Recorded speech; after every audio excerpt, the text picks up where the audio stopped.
Hello, and welcome to Two Broad and Two Deep, the podcast where we talk about the Virgin New adventures from time of Genesis all the way through to the dying days. I'm Anthony, and I'm joined as always by Alasdair. Hello. How are things, Alasdair? How are you going? Aye, we're surviving. Past a sore throat so you can actually hear me now, which is a distinct improvement in last week. How's yourself? I am not bad. I was down in old London town 2 weeks ago, in fact, where there was many a Doctor Who fan to see the Happiness Patrol, which I think, honestly, it's worth rewatching. It has some good elements to it. And unfortunately it was not the special edition, as they did not have the files for the new special edition to show us. But, sometimes the original is best, and at least that's what we got shown us anyway. But at that event, it was good for two particular Virgin New Adventure reasons. Firstly, because Andrew Cartmel was there, who is the writer of the book we'll be talking about today. I had a brief chat with him. And indeed, someone came up to me in the bar, a lovely listener called Alex, who gave me this lovely postcard. I'm just showing Alasdair it now on the camera, which is a lovely montage of all of the lovely Virgin New Adventure novels laid out with a big cast shadow of a Dalek over it, which is very nice of him. So thank you very much, Alex, for that. And thank you for listening. It was a surprise that someone actually does listen out there to us. So yes, thank you, and thank you everyone listening. It was a very nice weekend chatting with folk, as well as hearing from Virgin New Adventure alumni such as Andrew Cartmel. So, as I mentioned, Andrew Cartmel is the writer of today's book, which is Cradle, Warhead. Came out 1992 in April. I double checked to see what was the cultural zeitgeist of this time, because in some ways, not to spoil my feelings, but this might be a sort of cultural zeitgeist for many in terms of Doctor Who fandom. But at number one in the UK, do you maybe recall what was on the airwaves at number one in 1992 in April? No, but I'm about to feel very, very old, haven't I? Well, maybe, or maybe that, despite the fact people like to say music was better back then, get to be proven wrong by this, because it was Deeply Dippy by Right Said Fred. A song I had never heard of before today. Sorry, what? And I'm thankful for it. Oh, God, no. I love Deeply Dippy. Deeply Dippy is a great song. It's not deep, it's not meaningful, but it's fun. How can you not like Deeply Dippy, Anthony? Really? I don't know. Maybe it's too deeply, too broadly for my liking. So yeah, I'm not. What I'm a fan of was the number one in the box office at the time, which was Hook. I love that film. It was a lovely childhood classic. So it's an interesting mix in the 1992 cultural scene at that time, but I'm sure we'll have a lot to discuss in terms of the impact that this book perhaps had on the Virgin New Adventure range. I'll just maybe read out the blurb so that folk get an idea on what this is about.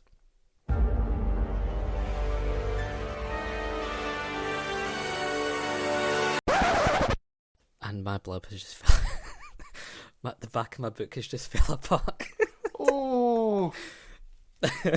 It's just like, there's like stuff falling off there. Oh. It's all good. It's all good. Disintegrating books is never good. We hate that. No. The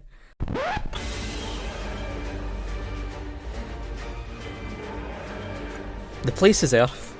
The time is the near future. All too near.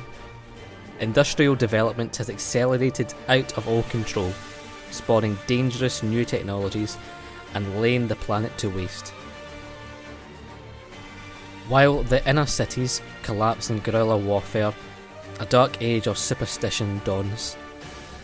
As destruction of the environment reaches the point of no return, multinational corporations and super-rich individuals unite in a last desperate effort, not to save humankind, but to buy themselves immortality in a poisoned world. If Earth is to survive, somebody has to stop them. From London to New York to Turkey, Ace follows the Doctor as he prepares finally to strike back. Now that blurб's probably one of the most descriptive ones that we have had so far in the past 6 books. What, when you perhaps read this for the first time, or even reading that and hearing that blurb, was your feeling when hearing of this book? But location-wise, they were going a lot broader than they usually went. I mean, America, UK, Turkey, it's just that's very, very international. That's taking full advantage of not having to transport cast and crew around. I was intrigued, I was curious. Yeah. Yourself? Yeah, like, I mean, because beforehand we have, like, say, snippets of a scene or something painted in some of the blurbs, but this one is sums up quite well what this book is about and what it tries to aim to talk about.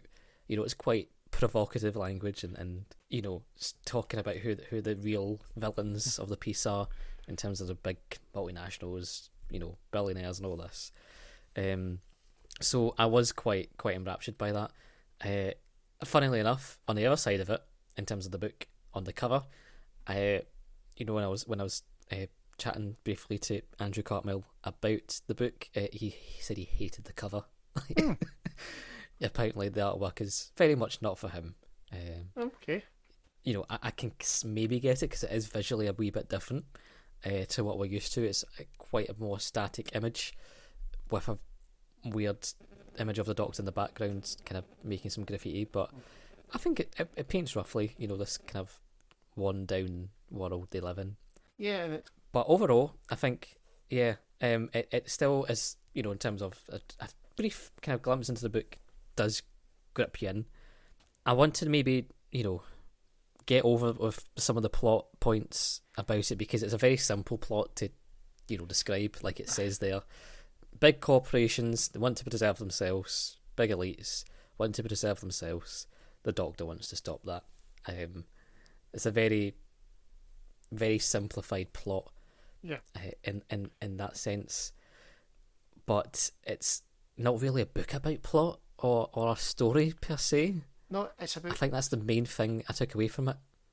It's about 75-80% build up. Yeah. And it builds up wonderfully, but that's the majority of what it's doing. And it seems to pay off in the last 20 or so pages. It's absolutely gorgeous world building. It is really, really on point in the world building. It pulls you in. I mean, maybe not so much Turkey, but the UK scenes and the American scenes were just, they were brilliant. They grabbed you in and you cared about what was going on. To the point where you get really upset when they changed tack and went somewhere else. Yeah. Admittedly, part of the reason I got upset was because they moved to Turkey, and the Turkey section did not work for me. What about yourself? Yeah, I really enjoyed reading this book as a story. There's like I say, there's barely much story going into it, but it's painting the impact of a story, as it were. It's showing the impact of this world on just people. It's perhaps maybe one of the first Doctor Light stories ever within Doctor Who in a lot of ways.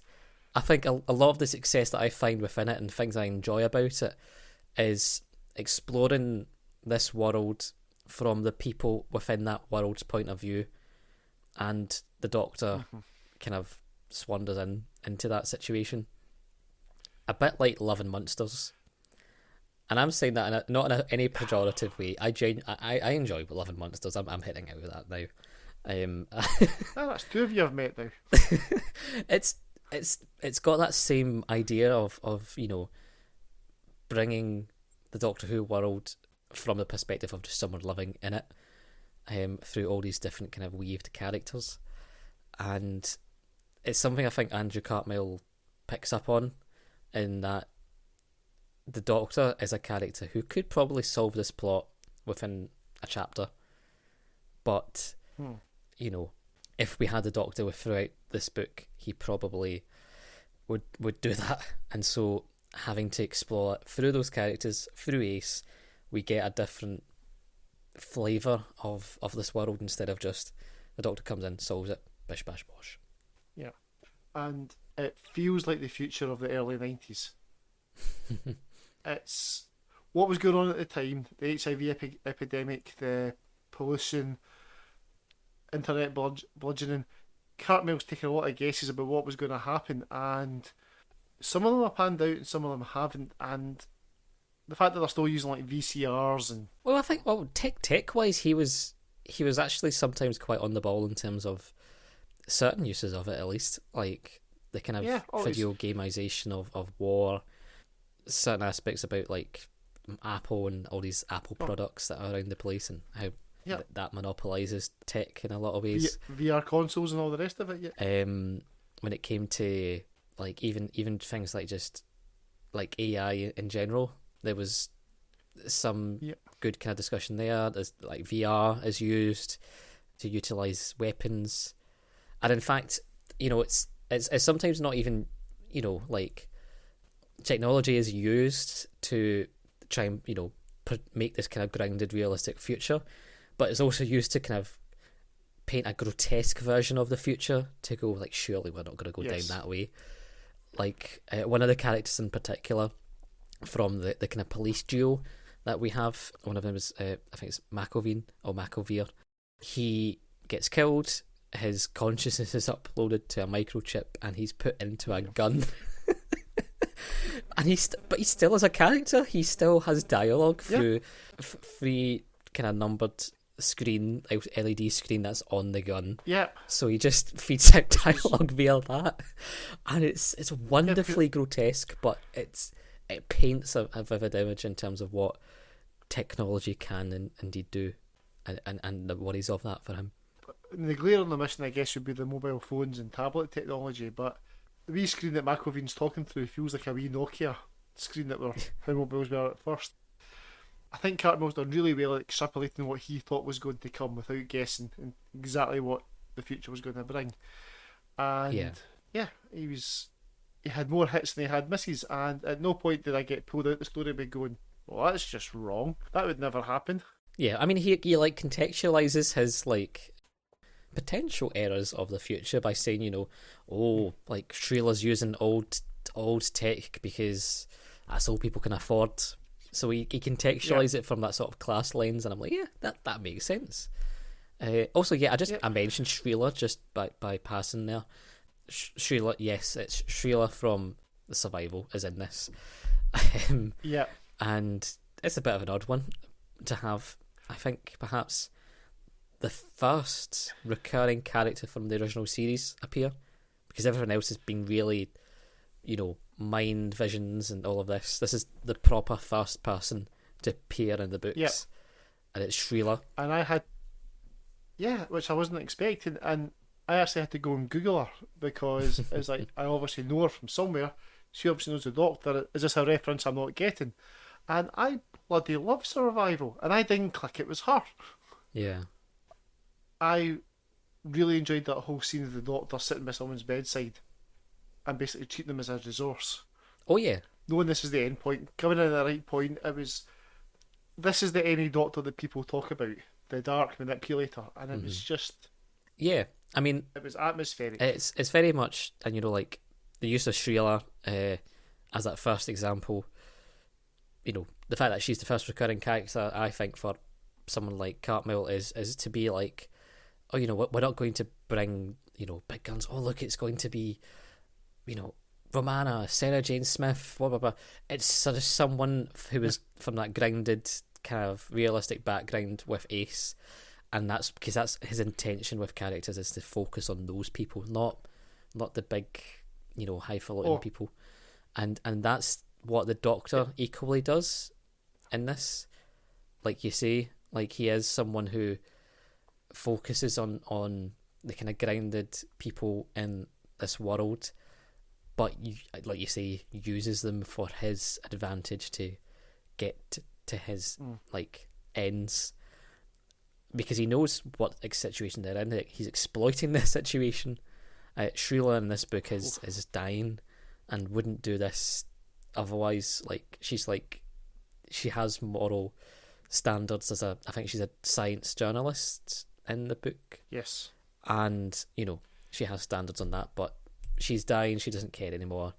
And the doctor swoops in and is like, oh, well, you could do a nice wee article for me. And that's what happens there. It was nice in that could have been any scientific journalist. It didn't have to be her. But it's a nice wee nod if you catch it. If you don't catch it, then there's no harm, no foul. It was quite clever. There was one other recurring character in there. I don't know if you spotted them or not. Other character. Once again, TARDIS Wiki sorted me out for this one. It was the woman that was working as like a negotiator between Ace and the Turkish folk. Oh, Miss David? Yes. Who was would that? Transpire that would you believe Leela? I mean, it would explain the carpets, but I didn't. It's a slightly repurposed version of Leela. Apparently, there was some rights issues with some of the comics, so they couldn't use Louise Jameson's likeness or something like that. So they recreated the character, stuck some glasses on it, and called her Miss David. Huh. That's a hell of a deep cut. That was one of my notes. I just have circled who is Miss David, because during, in particular, when I was getting, like you, a wee bit kind of mind wandering during the scenes of Ace, bringing a militia from Turkey. I was like, who was that Miss David? Who was this negotiator? Why did she have carpets of like Gallifreyan text? There was just like, I was thinking, is this like meant to be like Iris Wildtime? Is this meant to be, we're going to tie into some obscure character down the line? But okay, I'm fine with that being, Leela with glasses. I envisioned it would be like River Song, a wee bit of foreshadowing of this is somebody big, but we won't find out till later. It was an odd. Yeah, it was an odd choice, but it didn't do any harm. Is she a recurring character, like, in the Virgin U Adventures? Not that I can tell. Not from Right. I'm trying not to read too far ahead and click too many links. I don't think I've... Because there's some things I've forgotten, and it's nice to rediscover them, and I want to rediscover them reading the book rather than reading the wiki. Yeah. And we're Who fans. We can go down rabbit holes with wikis very, very quickly. Yeah, no. I mean, the only other references that there's thankfully not too many, but in terms of, world building is quite good. Like, with some bizarre choices. I mean, the president in the American scenes, they talk about President Norris, and they then call him Chuck. It's like, Chuck Norris is the president. Okay, like, we'll go for that. Like, there's like interesting references like that they make. But in terms of earlier when we're saying about the Doctor, and he goes and swoops into each vignette we see to extract something out of different people. It was interesting for me because, like, it was just this pure distilled Doctor that we hear of in, say, even the latter end of the TV series, where he's like, oh, he's been behind the scenes, he's been working away on something, and he's got a magical plot to resolve and save the day. This is like the behind the scenes bits where he's like chasing up the loose ends. That's kind of what it feels like in a lot of ways. Well, what it reminded me of is at the end of the Bill and Ted's Bogus Journey, when Bill and Ted keep discussing, right, after the credits roll, we need to go and do this, then we need to go and do that, and then we'll do that again. It was that part of the film, the part that everyone knows is going to happen but doesn't need to see. We were there for the whole damn thing. And that's very I'm saying that as if I'm complaining. I actually quite enjoyed it, but yes, it was an unusual take to see the setup rather than the trick. But I mean, it helped because it was in those scenes a very pure, distilled idea of what Cartmel has of as the Doctor, because he's very cold, like compared to other books. Like, say in the last book we talked when the Doctor has amnesia and is away for a third of the book as well. Yes. He comes back and he's very apologetic to Ace. He's like, "I'm sorry that I'll have you in this situation. I'm genuinely, I'll be with you, kind of working together." And this, he is so cold to everyone in terms of if they are not someone who wants to stand up and fight against the system, he will just discard you because you're of no use to him and you're of no use to the cause. But even then, you've got the cleaner, was it Maria? Yeah. She did stand up to the system. She did help him, but then because she had been complicit, he left her to die. And it's like, I don't know if I like that. And once again, after he found, oh, that's terrible, I've forgotten her name again. Sheila? Yes, her, thank you. It's after he basically found her on her deathbed, you have to wonder, did he go in to hack those records just as Maria was on her deathbed? And it's like, if that's the case, was there any harm in saying, "Yes, come with me"? And then when she fell over, just going, "Oh dear." It was like, but absolute dismissal and judgment, which is, I didn't like that part. Yeah, I mean, it's something that you'd expect from, like, we kind of see in other Doctors in some ways, like say with the Ninth Doctor, who can he can be quite cold like that. Even the early 12th Doctor stuff, you can see that sort of coldness like within this like certain Doctors, but it's never been so open in the 7th Doctor, because I guess the difference between this distilled idea that Cartmel has of the 7th Doctor is that Sylvester McCoy was playing him on screen with this vision. So Sylvester McCoy being Sylvester McCoy will just jump around the place and put silly wee spins on things, and he's not there naturally in a book to do that. So we lose sometimes that kind of more playful bit of the character or jokey sort of side that people see as part of the mix of the 7th Doctor, perhaps. It was almost completely absent, and I seem to recall from last time that they kind of eased into that, but this seemed like a bit of a handbrake turn into it, because he was a bit more jovial even last time. But here we are, serious as you like, casually picking up a syringe, going, "Oh, I was looking for that," and then walking away. And it's like, it's because I mean, like I was when watching the Happiness Patrol at the BFI, there was a certain scene that made me feel like, oh, this is kind of what Warhead is kind of going for as well. Is like the Doctor is with one of the characters and sees 2 snipers up on the roof, and he's like, I'll just go deal with them. And he goes up and he just like talks the gun away from his head in such a like ferocious way that it's like not quite out of character, but it's like super intense in a way that like the Doctor of this book is in a lot of ways.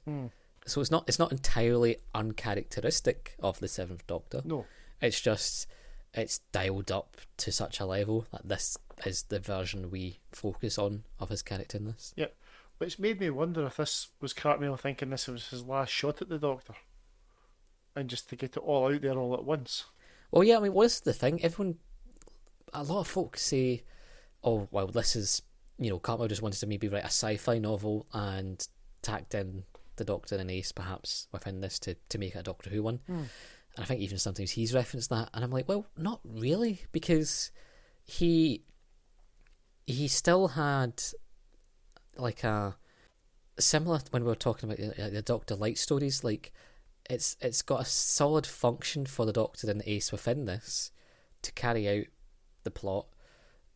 As slight as it is, they are needed to kind of string together all of these strands of characters. We need someone like that to have done it, and makes therefore like a perfect kind of Doctor-like story for it. So yeah, I don't know if he would think it's maybe the last one, but certainly like he maybe just felt he wanted to express more fully what he felt the Doctor could do as his character. Because I was going to say this is his first time writing the Doctor, but it wasn't. He done a few of the DWM strips. So I guess as well, like not just the Doctor, but also Ace's character, because Cartmel was a big fan of Ace in a lot of ways, and if I didn't know that, I could have guessed from this book alone. This version of Ace is, someone who's more mature, who's more aggressive as well, I would say, in a way that we haven't seen Ace being before, because even in, say, the last book, like Ace was very either unsure or trying to be that sort of Doctor's character, but was still, a teenager who was relying on the Doctor and having that faith in the Doctor to win out the day, whilst here she's just cutting around like turkey, fighting blokes in the street, having like a firefight with a wee group of guys on an island like Lord of the Flies. There's lots of stuff that she's doing in a way that feels this character has advanced many years to what we've seen previously. And let's not forget, killing a man. Yeah. That seemed remarkably... There was maybe like 3 pages where she went, oh, I'm not thinking about him, and then he wasn't mentioned again in the rest of the book, and it felt like there should have been some kind of fallout from that. The Doctor didn't even raise it or talk about it or even hinted it. It was... Yeah. Was that possibly the first time the Doctor or any of his companions actively killed somebody? That's a good question. Because it was certainly jarring and felt unprecedented. Well, I mean, I probably, there's probably other examples, but my immediately thing that flashes to mind is Barbara smashing up those brains in the Keys of Marinus. Yeah, okay, that's... like those funny wee looking brain guys. But I that's comical 60s sci-fi pulp looking things. They're not quite, big Turkish bloke on like who's on the Randan trying to hunt that down. It's a different context, I guess, but it still is quite striking in this because it's not something that happens 10 a penny, perhaps. No, and it's also the plot could have survived quite well without it. So they achieved their mission, so it's ready to go back. If we hadn't seen the guy again, it'd have been fine. Yeah. Talking of odd choices, perhaps. I don't know what it is with like some of the Virgin New Adventure writers, but sometimes they go through the book, they're doing well, and then Ace has to be naked, and like I just don't get it. Like, it's... I know he's a horn dog for Ace, but it's one thing for like her being naked, going into a shower. It's another as well to have one of the other characters who's like a teenager, like I'll go over her, and like with vivid descriptions of this. It was her wrestling him out the bath to stop him from drowning, and him. Yep. It was the level of detail in her nipple. Yes. And then what the guy did to it, it was like, so what? What version of this book am I reading? Yeah, I don't know if he was like ill all the day and John Peel wrote 2 pages, but it's absolutely something that feels like it doesn't need to be there. We've discussed this before. Like, boobs don't make adult content, like by definition. It's a very much unneeded bit in this book, which is carrying out that sort of more mature themes in it without needing to flash a pair of boobs. Well, you can do adult and mature without being 18 certificate. It was disappointing, and it felt a wee bit like wish fulfillment. even just a bikini, I thought, okay, he's going in bikini. He's gone for, she's practically naked, but not quite, but still not naked, so we're fine. And she's going for a shower. And Ugh. and then during all this, while she's trying to stop the guy from drowning, while he's fondling her, the doctor wanders in, doesn't think twice about both of them being naked, and says, "Oh, by the way, he might drown," and walks back out again. His companion's been sexually assaulted. Not an issue with it at all. This is just something these Earthlings do, presumably. Yeah. It was, Like, I get he's trying to play almost like a comedy piece, which kind of makes it worse. Yes.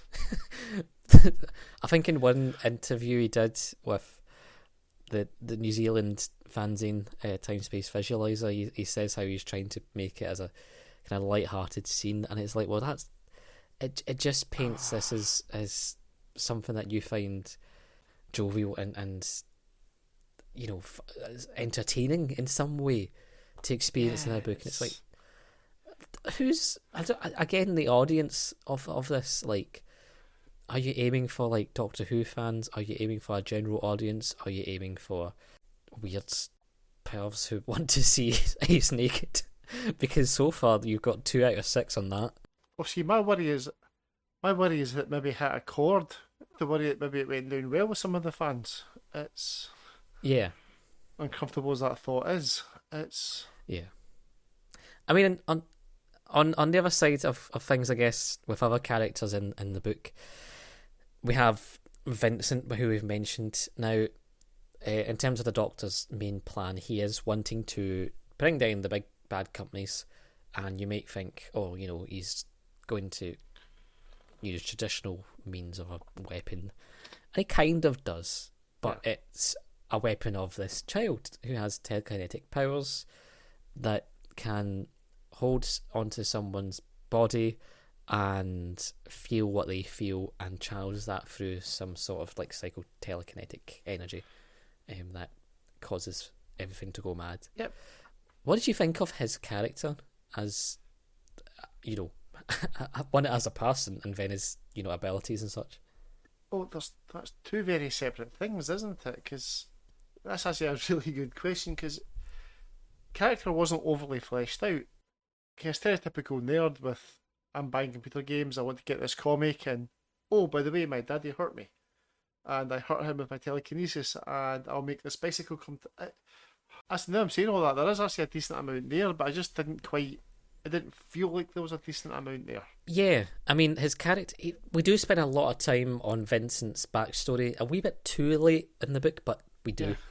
Yeah. And explore his kind of... him growing up and stuff like this, and experiencing these powers that he has. He does seem... yeah, you know, he's a teenager, so he seems at some points unlikable and such like that. Very much so when he's in a bath ogling at Ace. You know, that I'll never get over that. But you know, he's wanting to just, he's into video games, he's into stuff like that, and he seems to kind of like develop at least a kind of more rounded kind of way of thinking, at least compared to where he was at the beginning, because he's, you know, he doesn't care about, you know, the impact things is having on his mum and some other folk around him, but he is, through other people on this adventure with the Doctor, kind of getting into a, you know, understanding of an appreciation of people, which is nice, it's, you know, it's nice to have done. His powers are wild. I still try to understand them in some way, like, and visualize it, but I think is it. I want to say it's an original idea, but did we not have a telekinetic kid in the last book? Yes, and if memory serves, this is going to happen on a regular basis. What I did like was that he was almost like a catalyst for a conduit. That's a better word, conduit for other people's rage and feelings, and almost like he was a circuit, a wee bit of machinery, and he was just like a tool to be used. And the Doctor very much used him, but I did like the fact that it wasn't just, he wasn't a single MacGuffin, he had to have other people to interact with. And the thought that occurred to me partway through it was, right, if he touches Justine, he expresses her rage and fire and justifiable rage. What happens if he touches the Doctor? Mm-hmm. And is this why? That's a good question. And is this why the Doctor insisted that Ace do all the carting about and moving? Was the Doctor scared to touch him? What would have been unleashed if he touched the last of the Time Lords? Yeah, that's a good question. Because, you know, the Doctor throughout this, like we said, is a super cold character. Like, would he just have nothing to work with, or is he hiding all this mad rage he's built up about something in particular? Yeah. That would be something there. Possibly want to ask Andrew Cartmel if we ever encounter him again. Yeah, I should have. Now we also have Justine, who is part of this, and she's this kind of eco warrior teenager from London, and we'll talk about a particular scene later. But do you know who she reminded me of most? Who? Katerina. Huh. Because the way she talks and the way that she experiences things is almost like she's not used to the 21st century world that she has been brought up in any way. Like, admittedly, yes, she loves kind of, you know, getting high and going off into the woods and such, but, like, in some ways, she's just so, like doe-eyed and very, like... Not of the time. Yeah, she takes in things around her in a way that's profound, and it's like at one scene where she's meant to kind of take a drug to pretend that she's unconscious and such, and she does it in such a melodramatic way, thinking that she'll never meet her new found love, which is with Vincent, in a sort of Romeo and Juliet way, almost. But she tends to have this sort of like otherworldly, from a different time period, far past period, take on how the world operates, which is interesting. Like, she just did not feel like a modern day person in this world. No. But, you know, I find it an interesting dynamic to work with. Yeah, because that brings us on to I loved the way she talked about the Doctor and her view of him, which was he was a sorcerer. And at first you're going, yeah, very good, that's just your borderline hippie way of looking at things, but then she goes on to expand upon that, and it's like, actually, that fits pretty damn well.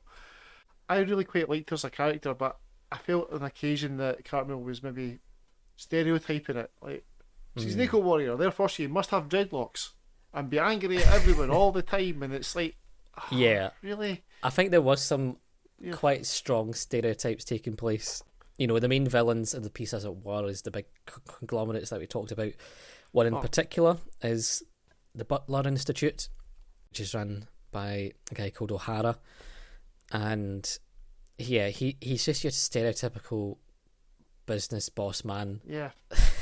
he does have a lovely, I was going to say lovely, it's not really, a scene where he's talking about his big master plan, because it is an interesting idea compared to what a lot of people compare this book to, or something like Neuromancer, because the book isn't so much about, you know, this proliferation of a deadly AI. It's kind of rather about artificializing intelligence by putting people's intelligence into big supercomputers, and we can all enter the Matrix and stuff like that. Yeah. And so at one point he's like talking to his wife in the garden, being like, this is the plan that I want. We're going to take our kid, and he's going to be put into the mainframe, and he's going to get uploaded. And at one point he goes really into it, because he's talking about, you know, like the mortality of the flesh in this polluted world, and how he wants immortality for them. And he says, you look at me as if I'm some kind of a monster. And it's like, yeah, I mean, you kind of are. That's the point.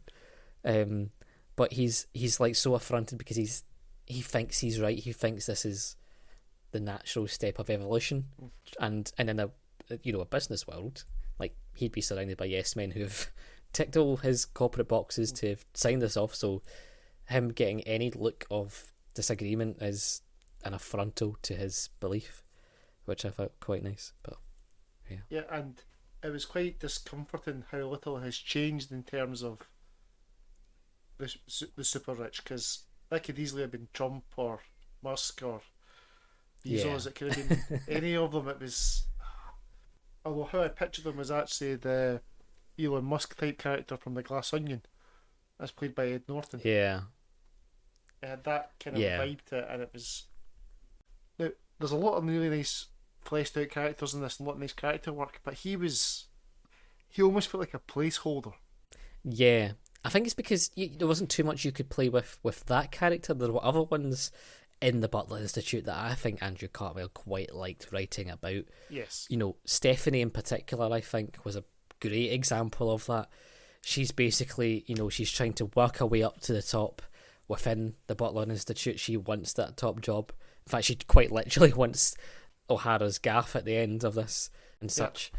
And she's, she paints and illustrates the world and the brutality of this business and how it operates, because they are, one part of them as well is some of the business perks that they provide. She works in New York, so she's happy that she's only had lung cancer once in 18 months and such, and was able to get a new lung from their organ transplant department, who finds and procures these organs in a very efficient manner for the company. And through her, I think, is what we see the channeling, the stillment of the corporation in a lot of ways. Stephanie, I think, is that lightning rod to experience what Cartmel wants to talk about, of the sheer inhumanity of these corporations. Yeah, and that worked. I mean, Stephanie was brilliant in that respect. She wasn't brilliant, she was awful, but the way she was written was very, very good.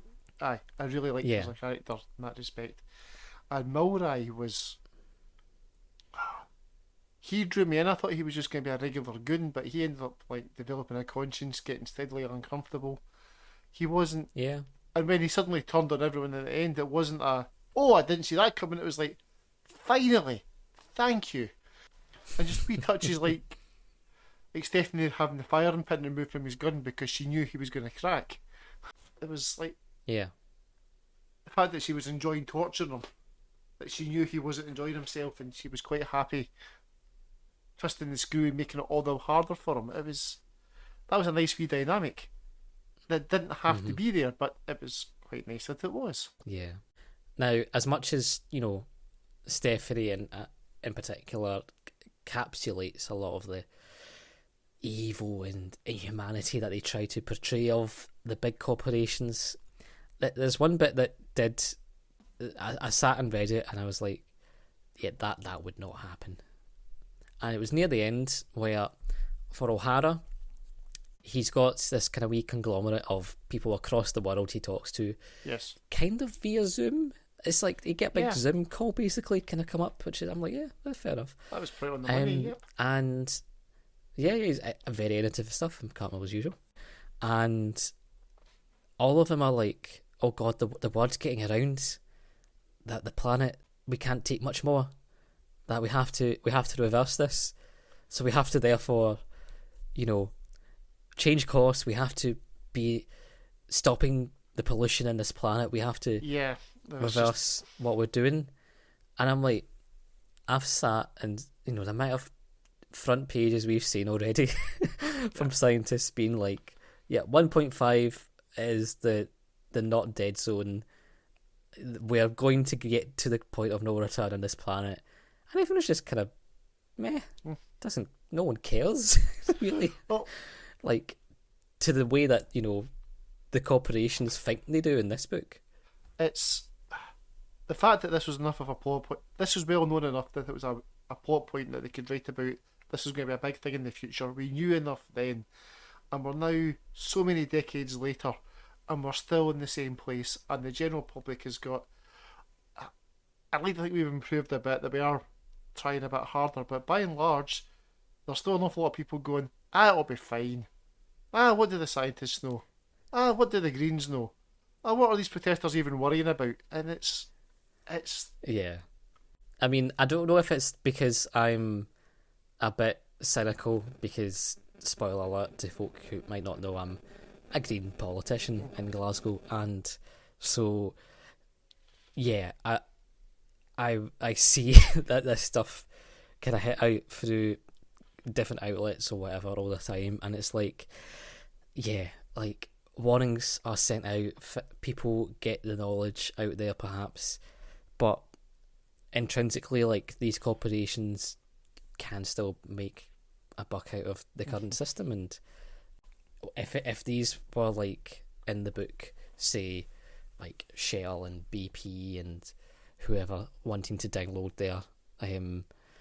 their consciousnesses onto a new online matrix, like, they would still finance that. They would just get someone else in, get O'Hara gone, get a new person, and still plunder the planet. Like, it's perhaps, despite the fact earlier we were saying, Cartmel has really, grotesque ideas of what could happen with technology, like, having the consciousness in a gun. Our corporations don't have that consciousness even within themselves to maybe think again in terms of the planet. But no. I'm getting on my soapbox. I should probably shift on, because I could go on like that for ages. It was a fairly integral part of the book, though, and for all his eco-warrior was incredibly cliched, Cartmel is blatantly on side. This is obviously something that he thinks is important. He's maybe not been as diverse with it as he could have been, but it's the anti-environmental folk were blatantly painted as, this is the enemy. These people are the enemy. They are killing you all. Oh no, yeah. And that's what I appreciate about the novel, is that Cartmel is treating the BPs and Shells of the world on the same pedestal as the Doctor would treat, say, Daleks, Cybermen, any old monster of the month, because it's the Doctor that is actively trying to bring them down in this, in the same way he would be bringing down any villain in a Doctor Who story. And so I really appreciate from that angle what he's doing. I'm surprised that the organisations would crumble as quickly as they do in this one. And if they're anything like the corporations we've got today, and they are, there's no way this is all their eggs in one basket. Okay guys, that whole plan to upload ourselves to the internet's failed. Guess we'll have to save the planet after all. It's like that Facebook meme that goes around going, guys, we aren't waiting for a bunch of billionaires to save us all. It's not going to happen. Yeah, I mean, well, that's the thing that Cartmel also tries to bring in terms of people caring about things and preserving information and stuff in this book as well, because one of the people we've not discussed as a character in the kind of vignettes that we have is Bobby Prescott. Yes. Who's a guy who is chased down by a gang like the Doctor hires. Yes. Bunch of almost street kid, lost boy type people. It's the fact the Doctor has a street gang, like, this was, do you know what it reminded me of? Like, when I was reading this, thinking of them skating about these streets, going out. It was like in the book of Boba Fett, where they've got that Power Rangers gang that cut around the streets in Tatooine. The mods. And that's what I had in my head as the style of what was hired by the Doctor to hunt down Bobby Prescott. See, I had them more as the Baker Street irregulars, like the wee kids that Sherlock Holmes used to hire as a wee network. A much more violent version of them. That would be more wholesome, at least. Like, yes, it's they're not quite also like Artful Dodgers in this. They're literally carrying around razor knives and all this. Prescott was a complicated character as well, because on one hand he loves books and saved a lot of books, has done a lot of good. Then on the other hand he's hunting children. Yeah, he is, and then but the context around him in terms of like him protecting protecting libraries from being burnt down and all this, and the destroying of books, burning of books, and information. Like, it painted a side of the world that people didn't care anymore about, the information of the old and the history and all the stuff that you expect that could assist a world that is surrounded by monopolised companies that can get away with quite literally murder, because they've got a population who just consumes, and that's all that matters in a lot of the ways to them.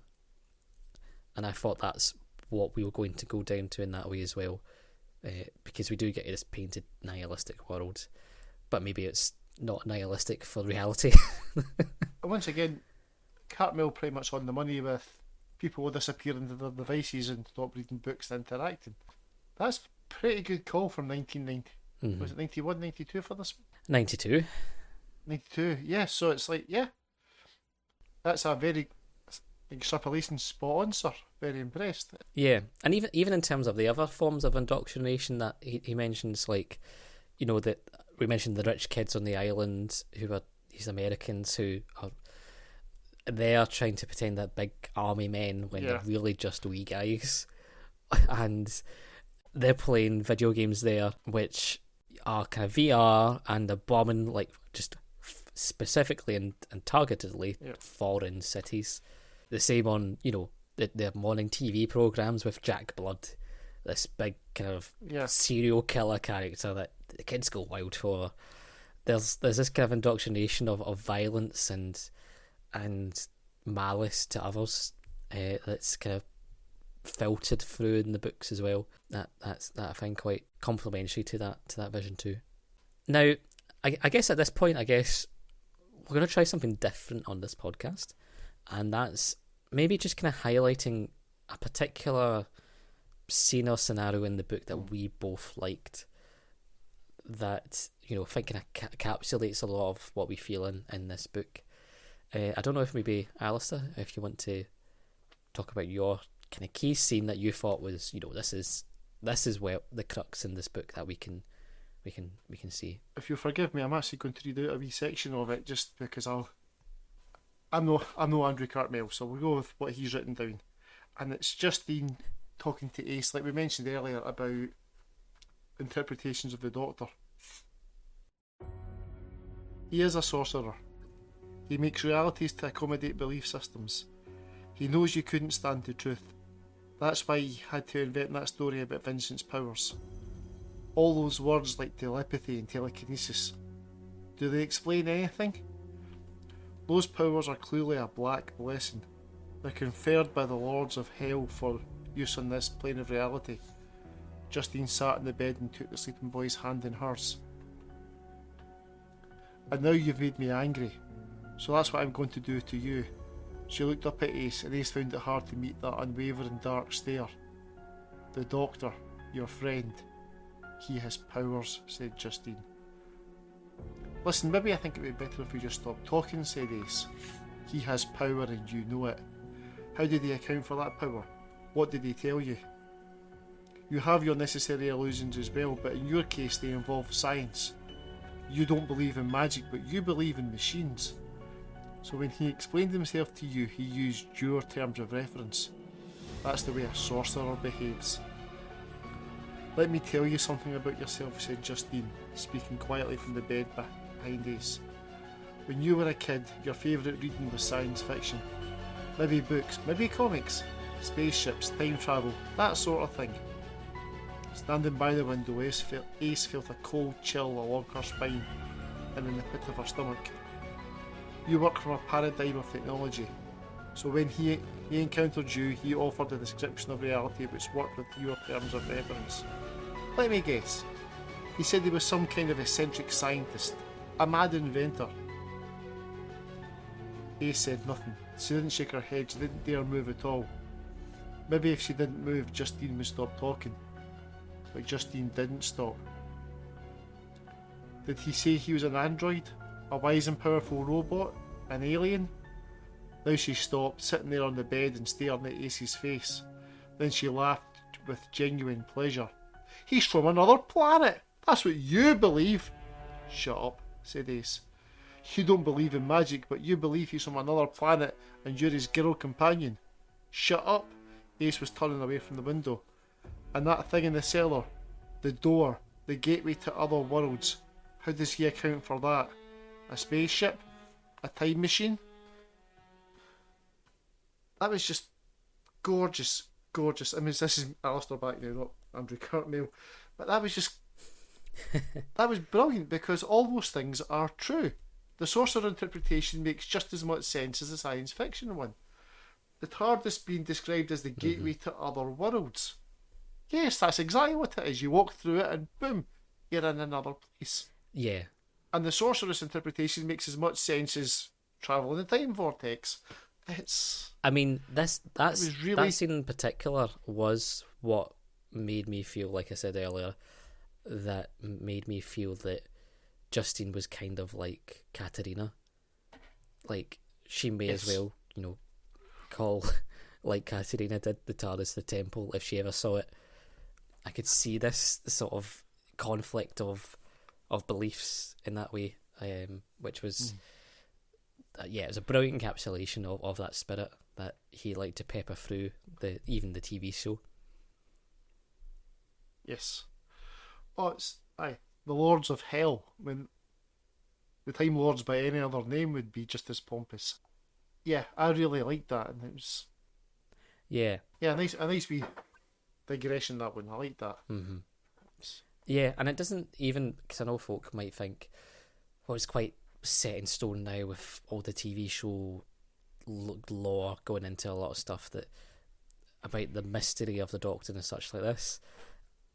It still can hold these beliefs, like the interpretation of what the Doctor is just that. It's just an interpretation from different characters and who are from different perspectives, very varied perspectives. Even though both of them might have been teenagers from London at some point, they've got absolutely wildly different perspectives on who the Doctor is, and it's a very enjoyable kind of conflict to get in this book. And to borrow from another franchise entirely, you'll find many of the truths we cling to depend greatly upon our own point of view. Yeah. Yeah, it was clever writing. I really liked it. Yeah. Now, for my choice was basically the opening chapter. The opening chapter is, to set the scene, is a scene where there's a wee boy and he sees this CCTV camera that's been filming things along the street in a neighbourhood that he used to love going to and enjoy playing in. And he really hates this camera and he wants to try and destroy it. So he starts trying to throw rocks at it, and it's going nowhere. And that's where we pick up where the Doctor enters it. Possibly it's your weapon of choice. There was a man in the clearing, sitting on the stump of the long fallen tree. He looked up at the small boy standing at the fringe of the woods. I saw you throw that stone. It was a good throw, but a very difficult shot at that distance. You shouldn't feel bad about missing. Now, the man looked down at something he was doing with his hands. Brodie saw that he was carving, shaping a piece of fallen wood from the dead tree. The man put the carved piece of wood into his pocket and bent down. He reached into the long grass and selected a few small smooth rocks from the pile under the tree. Brodie's pile. As I said, perhaps it's just that you didn't choose a suitable weapon for the job. The man stood up and Brodie got ready to run, but the man turned away from him, walking across the clearing, and Brodie found himself following. The man was putting the rocks carefully into his pocket as he walked. His eyes were a flat, strange colour as he turned to look at Brodie. I didn't like that camera, said Brodie. He felt the need to explain under the cool gaze of those eyes. Clearly, said the man. It used to be great here.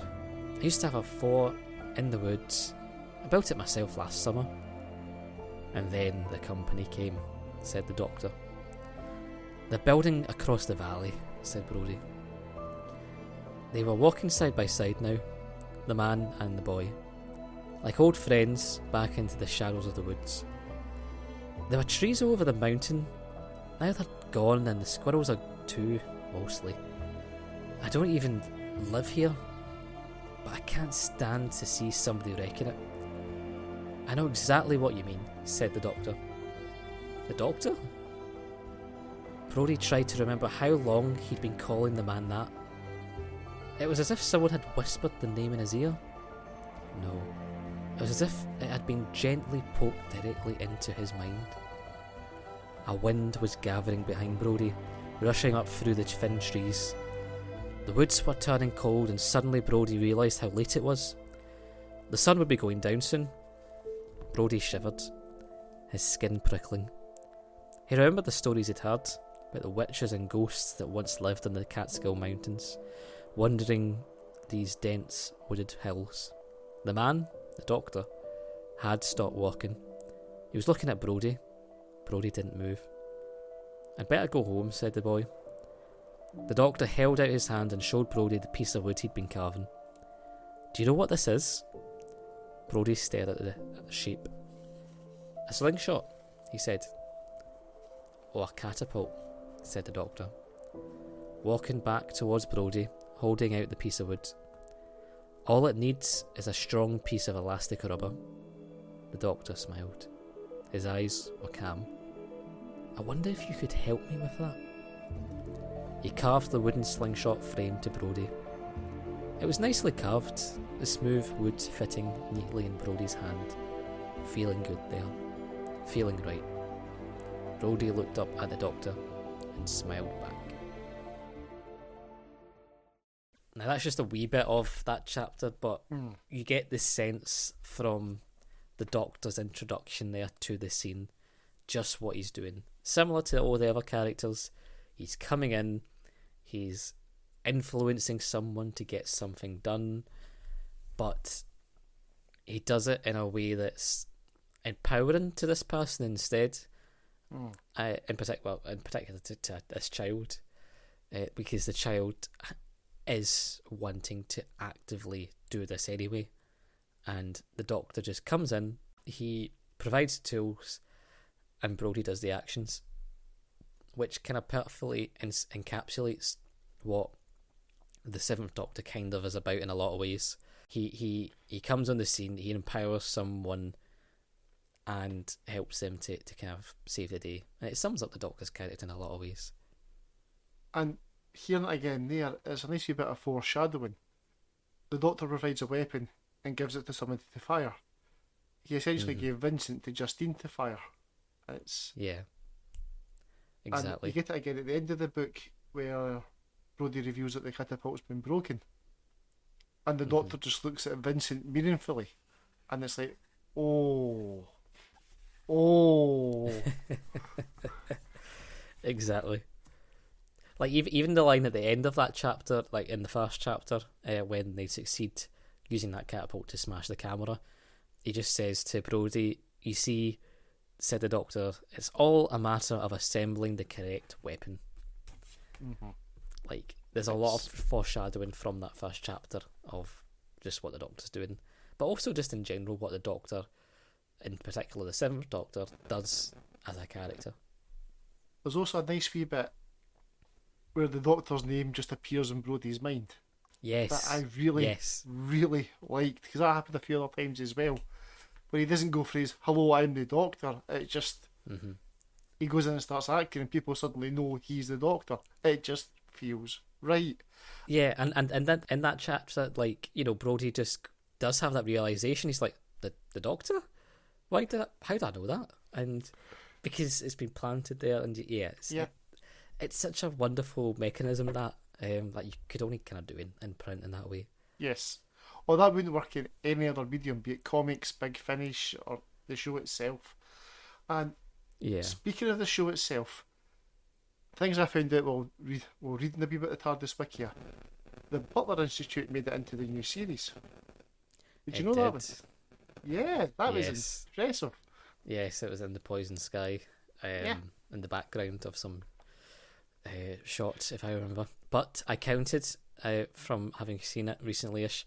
It did not have at least 51 flaws, so it was definitely not the one that Maria was working in. Well, we can thankfully say. well, we can kind of presume that because they reckon it's about 2007, 2009 for this book, Mm. and of course the present that the Doctor Ninth Doctor lifts Rose from is blatantly not the same place that this was set. So time has been altered. No. The Doctor's mission has been successful. Although, speaking of his mission, these evil billionaires trying to upload their consciousness to machines. We can't have people uploading their consciousnesses. Your missus would like a word. Yeah, I was thinking that as well during this, like, oh, it's totally a bad idea, unless River Song I really want her to survive. Let's just put her up on the mainframe. Like, yeah, it's Yeah, but it's unfair to hold a man accountable for things that happened a couple of decades after he wrote it. It's really not fair.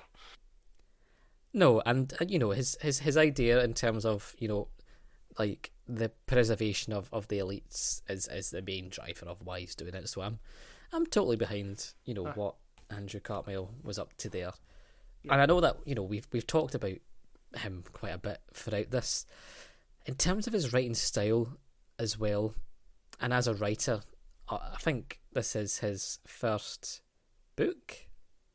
I want to say this is his first book. I think you might be right. It might be. Yep. In terms of writing that, in terms of the style, the structure, I really found his writing just clear, punchy. It wasn't doing something that like it wasn't being too elaborate. No. In a lot of ways, or convoluted, because we've had before, like, see, even in the last book, in Time's Crucible, where every chapter was starting with something like very punchy and very deliberate to kind of hook your attention, being like Ace lost the tenancy of her own mind or something like that. Yeah. It's one of the last sentences in one of the chapters, and it's just like they paint very vivid, punchy images for one sentence in Mark Platt's style of writing, and then it kind of focuses on standard writing during the rest of the chapter. This was not like that, which I appreciated, because sometimes you needed that cold, clinical way to it to appreciate just how dire the world is in this.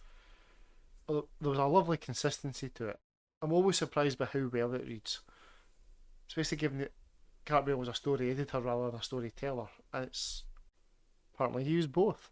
It was a nice surprise. Yeah, I mean his writings, his writings basically his love of characters and creating these people in this world. That's his love in this, and I don't fault that in any way.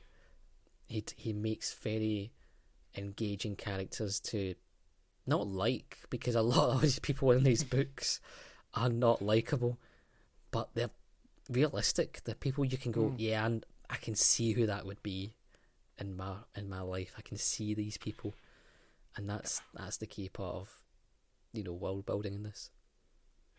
Yeah, I mean, as we said earlier, we felt slightly shortchanged by the plot and especially the ending, but I find myself slightly forgiving of it, given how much fun the journey was to get to that point. And it's just pure distilled Cartmel vision of the Doctor and Ace in terms of who they are and who they will be in a lot of the Virgin New Adventures, I would say. Yeah. You can also say that this time around, I got the connection between this and Time's Crucible a bit better.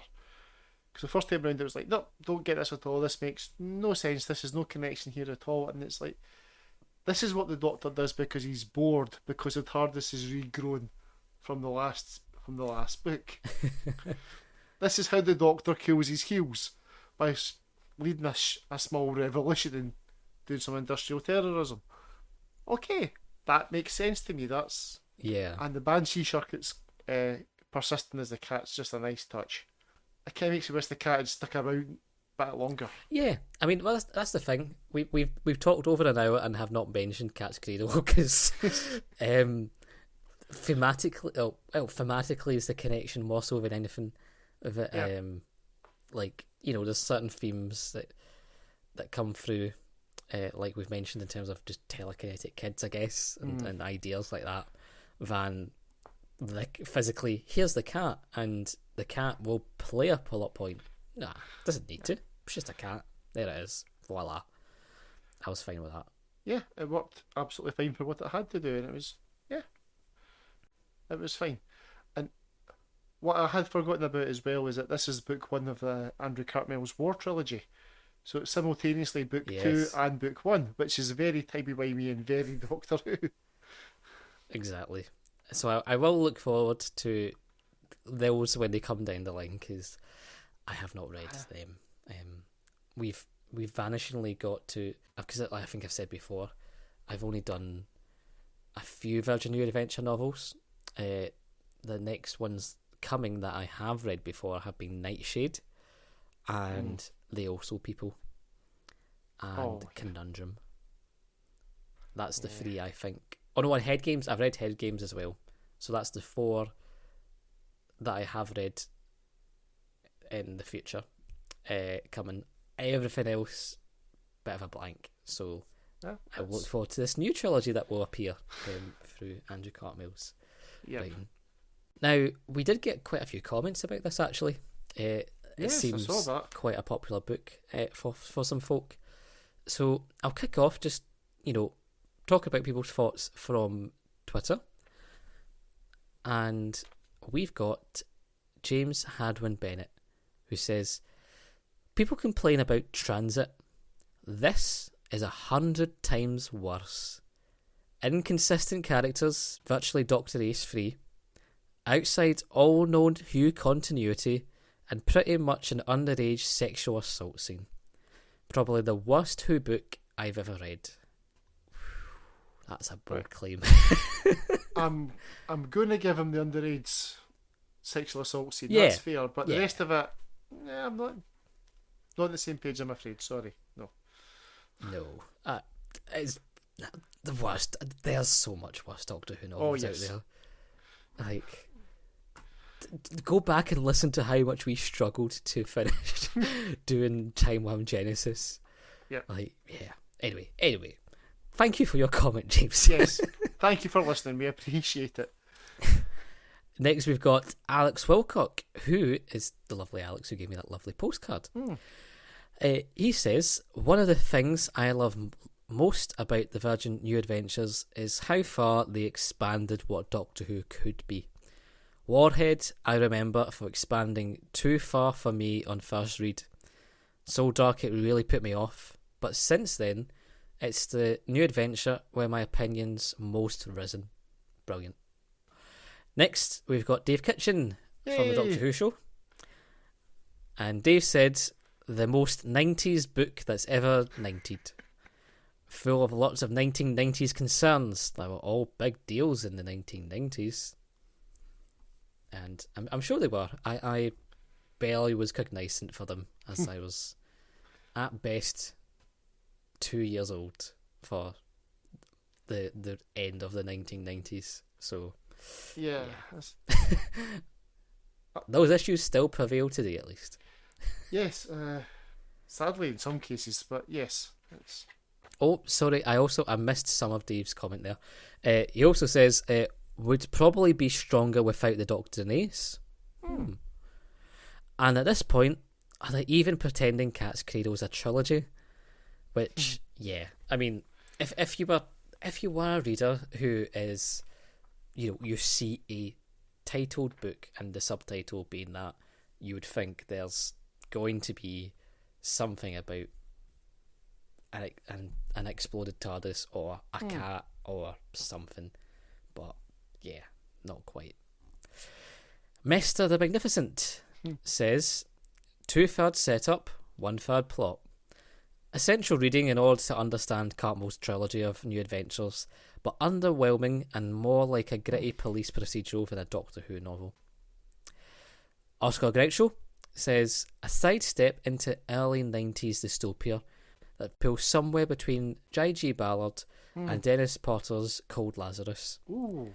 The ultimate in mythologising McCoy by his absence from a writer that stewarded the creative landscape of Doctor Who for a generation. Well, what if I reread? That's twice in 2 days for me with reference Dennis Potter's Cold Lazarus. That's freaked me out slightly, actually. It's not something you hear an awful lot about, but okay, bloody hell. When it does, it comes in strong. Worth watching, by the way, if you can find it. Gareth at Gut Ferry. That's not that Gut Ferry's a place in bloody Lanarkshire. I can't read it this time. That's my Gareth at Garferty says, loved it. A strong, self-contained bit of sci-fi action. It's dark, and the Doctor is in a background manipulator role, but all that fits where the show was heading under Cartmel. The Blogging Goth says, such an overt influence by Gibson's Neuromancer. All horribly detached violence and near-future fears, e.g. accurate prediction of drone warfare, climate collapse, social unrest in the UK, etc.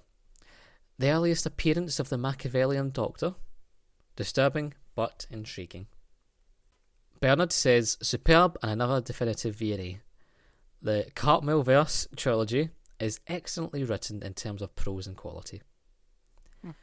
Andrew Marston says, an interesting bit of dystopian sci-fi with the Doctor and Ace shoehorned in. A good sci-fi novel, but a poor Doctor Who one. See also Transit. Everyone talks about Transit, and Do you know one person I think who said they liked it was Jim Trinowden.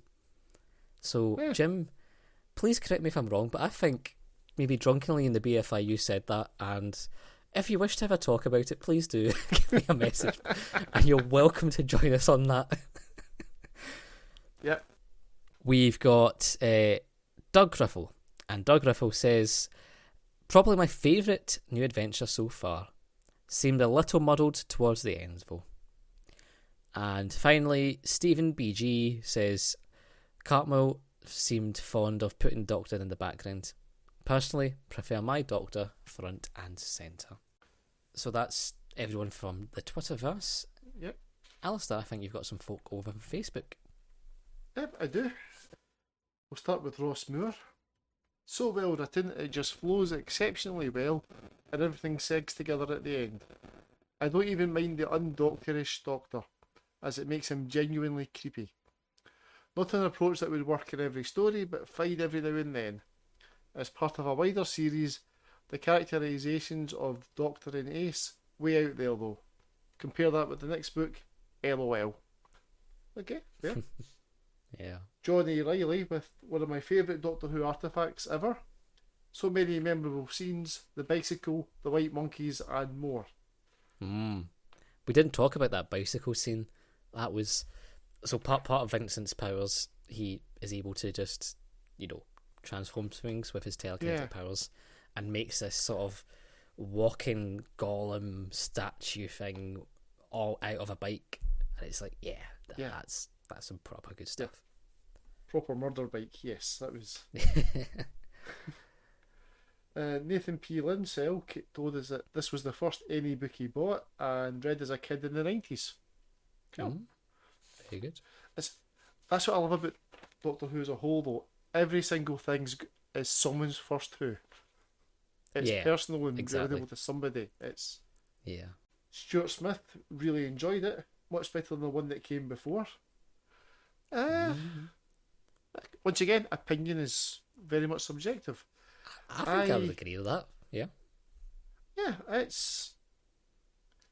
maybe wouldn't go as far as much better, but I would definitely say it's a step up. Yeah. John Hubbard says it's the second best new adventure, making me wonder what he thinks the best new adventure is. Transit. I'm just becoming the Transit stan now. I cannot wait to get my hopes and dreams dashed when I get around to it, but until then I will defend it. Yep. We've got Jason A. Miller It was a mind-blowing extension of the format in 1992, though I like my Doctor a little less distant. Extra bonus points for being one of the few NAs set in my NYC hometown. Cool. Hey, we've got New York listeners. There we go. Yeah, that'll do. Alderan Baddock, A Beautiful Dark Story. Okay? Yeah. Yep, won't argue that. And Jeffrey D. Wessel, I loved it, but Warlock is my favourite new adventure ever. Warlock, of course, being one of the sequels to Warhead. Nice. And that's all I've got here, I'm afraid. But yeah, it seems to have Brilliant. been Well, fairly well received. Yep. yes. And, thanks everyone for writing in on that. But yeah, on that, I think I'll just say that, I would probably recommend it. Yep. If you want a good slice of what Cartmel dreamed and wished the Doctor to be, it's a good slice of that. Would you recommend it, Alasdair? Yes, I think I would. There's not a lot of continuity tying it down. You could pick it up pretty much from any point in your fandom and read it and have a good idea of what's going on. Yeah, I would definitely recommend it. Yeah, definitely. Yeah. So on that note, thanks very much for listening. We will be back for the final part of the Cat's Cradle so-called trilogy, which is Cat's Cradle. We should know this. I forgot. Is it Witchmark? It's Witchmark. Yeah. Cat's Cradle, Witchmark. Yeah. So thanks again for joining, and thanks very much, Alasdair, for joining as usual. No, thank you for having me, Anthony. It's always appreciated. And hope to hear from you all soon. Bye for now. Good night, folks. Thanks for listening to another episode of the Too Broad and Too Deep podcast. You can get in touch with us on Twitter and Instagram with the handle Too Broad Too Deep Pod with the number 2, or you can contact us on Facebook at Doctor Who Too Broad and Too Deep Podcast. You can also send us an email at toobroadtoodeeppod@gmail.com, and that's with the word 2 spelled T-O-O. Thanks again for listening.